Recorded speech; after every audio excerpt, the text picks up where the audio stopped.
senador Blanco como el coordinador ponente. Presidente, muchas gracias. Yo iba a usar el atril, primero porque considero que debe ser cuando no es ponente, pero segundo es porque desde donde estoy yo no tengo línea de vista con la mitad de los miembros de la comisión. Entonces parezco una jirafa sacando el cuello, tratando de escuchar. A mí me gusta que las conversaciones también hagan con los ojos. No sé si este atril está bien o mal ubicado en este recinto, porque quedo de espaldas al resto. Lo digo por todos, porque creo que es conveniente para todos. Esto legitima mucho la condición nuestra también en la Comisión Primera. Presidente, este debate es bienvenido siempre. Y yo sé que no estamos inventando el agua tibia, que este debate se ha traído al Congreso muchas veces y no se ha aprobado. Y se ha traído al Congreso en momentos distintos, no solamente de la historia del país, sino también de la integración, de cómo se integran estas comisiones. Cuando se trajo a colación, no pertenecíamos muchos de nosotros a esta comisión. Y este es uno de los sueños que se tienen en la academia, señor ministro. Allá en la docencia, en esas instituciones académicas, se sueña con que este tipo de proyectos que son del diario vivir y que se comentan entre la ciudadanía del común, vengan a colación acá y se discutan muy abiertamente y sobre todo con muchos argumentos. Yo quiero, presidente, significar que lo que estamos proponiendo no es un cambio absoluto del artículo 219 de la Constitución, sino de uno de sus apartes, como tal vez lo han mencionado algunos, pero como tal vez otros en su intervención no lo daban a entender. Nosotros no estamos promoviendo el proselitismo de la fuerza militar y de la policía, de la fuerza pública. Nosotros no estamos promoviendo volverlos una fuerza deliberante. Nosotros no observamos a la policía candidatizando absolutamente a nadie. Nosotros lo que creemos es que son tan ciudadanos como nosotros, que adquirieron la mayoría de edad y se colocaron un uniforme en defensa de los intereses de los ciudadanos de Colombia. ¿Y por qué nosotros nos abrogamos el derecho a limitar esas libertades o esos derechos? En eso se basa y se fundamenta la discusión.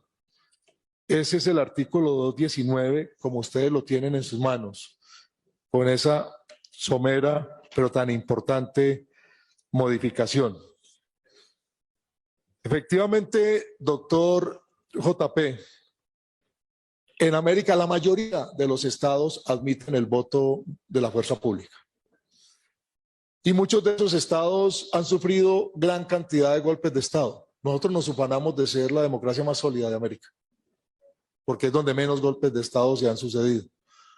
Y allá en esa Argentina, en ese Chile y en Brasil, que sufrieron tanto esas consecuencias, empezando la mitad del siglo pasado y hasta avanzada esa mitad, allá votan los militares. Y allá hubo muchos golpes de estado. Y votan los militares, pero no deliberan, no candidatizan, no participan activamente de la política, sino que se les abroga el derecho del ciudadano, del común, en su calidad de oficiales, suboficiales o de soldados o de policías. Pero es que esa es la América y nosotros somos una herencia porque no tenemos poco más de 200 años de historia republicana. Pero es que también en España votan los militares y en Francia también votan los militares.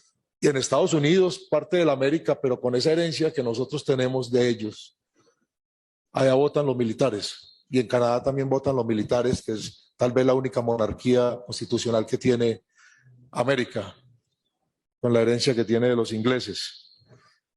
Los ejércitos del mundo votan, lo dijo María Fernanda Cabal. Los ejércitos del mundo votan, el mundo oriental vota con sus ejércitos.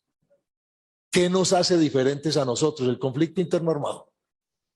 Yo creo que ahí lo que estamos cayendo es en otra discusión. Acá hubo un reconocimiento expreso de que lo que teníamos, ministro, era una paz parcial. A mí me gustó mucho escucharlo, paz parcial. Y que lo que estamos promoviendo es una paz total.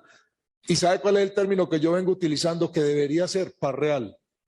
Paz real. Este país debería estar promoviendo una paz real, porque la total se nos puede volver parcial. Porque acá la mutación de los grupos al margen de la ley es permanente, permanente. Se van segregando y van empezando a aparecer otra multiplicidad de agrupaciones que provienen de las primeras. ¿O cómo las vamos a acabar de manera definitiva? Con el diálogo y la construcción. Bienvenido. Y muchos de ellos se van a sentar a la mesa.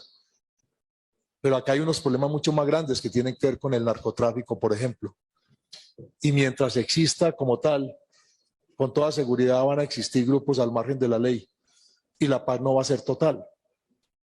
Yo quiero hablar de una paz real, por más que la paz no termine siendo total, sino paulatina y progresiva. Doctor Humberto, usted tal vez conoce a Luigi Ferrajoli. 5 minutos adicionales, senador ponente. Como escritor y autor italiano, ¿cierto? Un garantista jurídico. Y mire lo que decía. ¿Por qué nosotros nos abrogamos legítimamente decidir la violación de un derecho o no decidir la satisfacción de un derecho social? Ninguna mayoría, ninguna. Y menos si es democrática, puede limitar derechos. Y nosotros estamos limitando derechos con multiplicidad de argumentos que yo particularmente no convalido.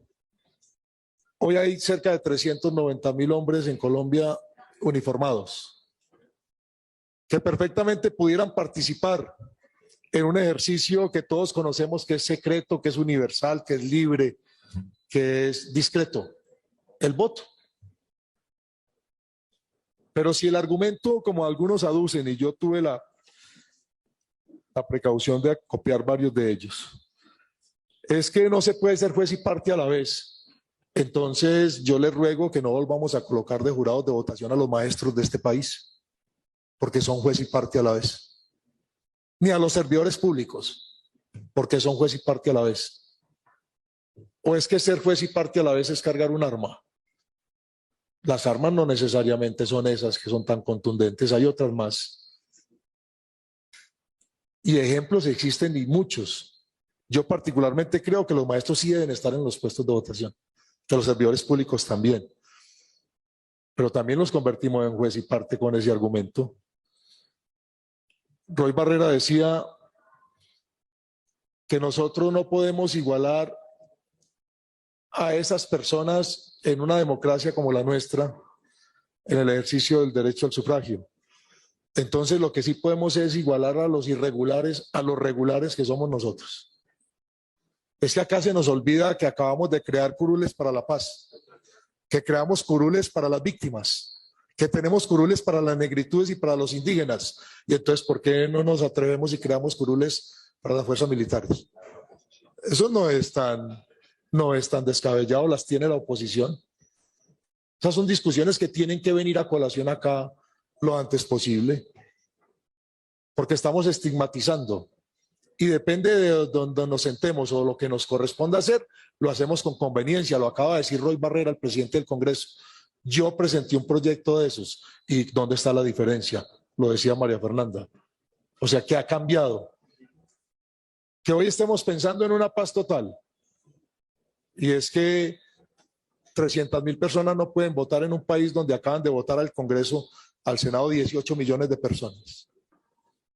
Queremos que los indicadores de abstención se vayan incrementando o no, o decreciendo.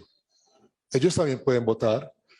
Y entraríamos en una discusión mucho más grande. Doctor Humberto de la Calle, acá nosotros derrotamos el voto obligatorio de la reforma política. Yo estoy hablando del voto voluntario, también del miembro de las fuerzas militares y de policía. Son absolutamente distintos. Yo siento que acá mucho está dicho y mucho falta por decir, y tendrán que venir otra vez este tipo de proyectos y los tendremos que seguir evaluando. Pero yo quiero simplemente dejar una reflexión.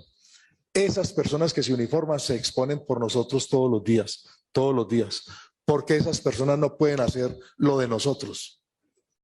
¿Por qué les limitamos ese accionar? Por su condición militar y de policía. Por Dios, antes lo que hay es que enaltecerlos. Nosotros nos abrogamos el derecho a limitar los derechos políticos de un ciudadano colombiano, porque tienen derechos cívicos y civiles, que son connaturales a todos los seres humanos, y los políticos. Una comisión como la nuestra, 21 personas, un debate de esto sería muy interesante darlo en una plenaria del Senado, en la plenaria de la Cámara, con audiencias públicas y con medios de comunicación. Es que detrás de ellos hay muchas personas queriendo que se les iguale en sus derechos políticos. Muchas gracias, presidente. Gracias.